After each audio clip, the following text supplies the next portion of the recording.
If you're watching this video, you've probably been told that a straight neck causes neck pain, but that's not true. A straight neck doesn't cause neck pain, and in fact, trying to restore the normal curve might actually make it worse. We're going to break down why that is and what to do instead in this video. So without further ado, let's go ahead and jump right in.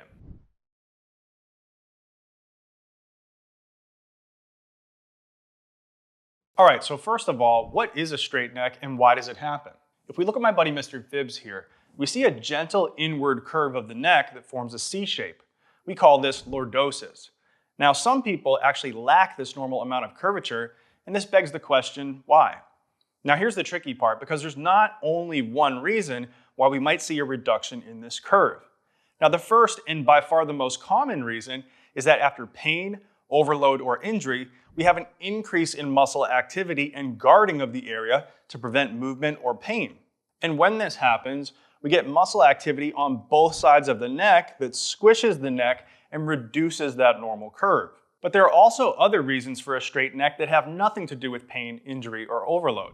And those include things that come down to your individual anatomy, how you developed, and how you tend to hold yourself in terms of your posture. Now, this is why the advice of restoring this natural curvature can often be misguided. Typical advice will tell you to do things like target the deeper muscles while avoiding the superficial ones, to work on your posture, making sure that you're not too upright in this military-like position. Or they'll tell you to work on things like breathing while using your diaphragm and avoiding your neck. But none of these address the why behind these changes in muscle tension or position. Here's the sequence of events. We have pain, injury, or overload, which then causes the brain to perceive threat. In response to that perceived threat, the brain increases muscle activity to prevent movement or pain of the neck. This is actually a good strategy in the short term because it gives us a chance to heal. But in the long run, this becomes a problem because it reduces our ability to move the neck and it increases our fear of moving the neck and thus the probability that we'll experience pain. So to fully address this, we need to reverse engineer this chain of events by teaching the brain that it is safe to load and feel the neck. Addressing this underlying threat issue is actually what's going to reduce the guarding and is going to allow us potentially to restore that normal curve. Just focusing on the position or the tension alone isn't going to address that root cause. It's like if you had a baby and it was crying and you were trying to calm it down, but what it really just needed was a diaper change. Again, it can work in the short term, but it's not a good long-term strategy. So the big takeaway here is to make sure that you're focusing on the right shit. Pun intended. But the same goes for your neck. If the guarding that you're experiencing is happening because the brain doesn't feel safe moving, then you need to meet that need.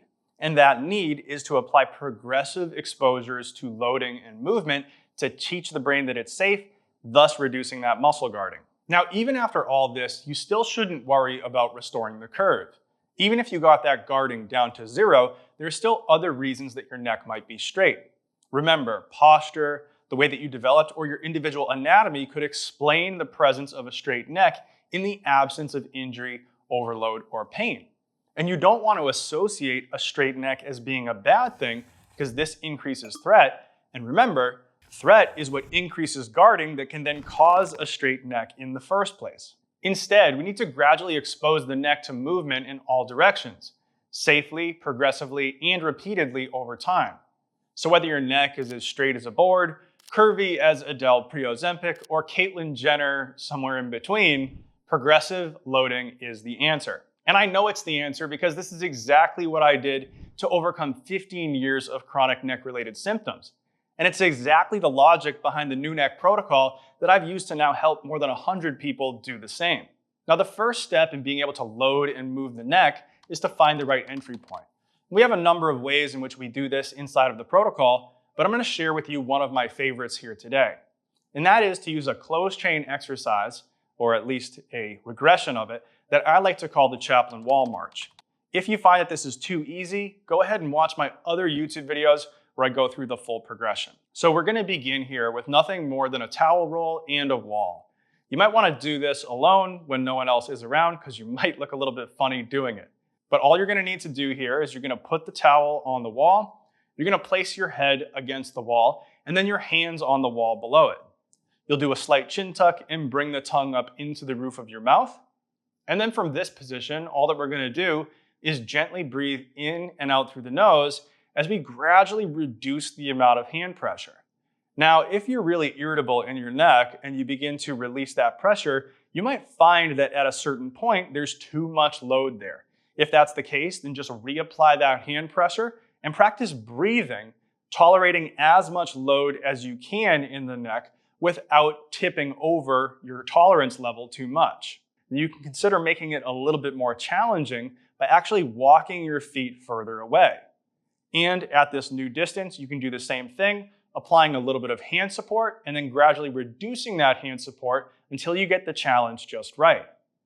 Now in this position, you can practice holding, doing about 3 to 5 breaths, then relaxing and repeating a few times. Now the exact progressions and standards and all the other exercises and details are things that I cover in depth inside of the New Neck Protocol. So if you want a little bit more of a detailed, proven system, then go ahead and pick that up below at the link in the description. All right, so just to recap, a straight neck is not the cause of neck pain, although neck pain can associate with a straight neck. If you have a straight neck and neck pain, chances are you're experiencing muscle guarding. The solution to muscle guarding is to teach the brain that it's safe to load and move through the neck. And whether you're using the exercise we went over today or the ones in my protocol, you need to do this gradually, progressively, and repeatedly to get the best results. So if you want that help, then go down below and get it in the description. As always, leave me any questions down below in the comments. Do all those things that help the algorithm to help me, help more people. And until next time, peace.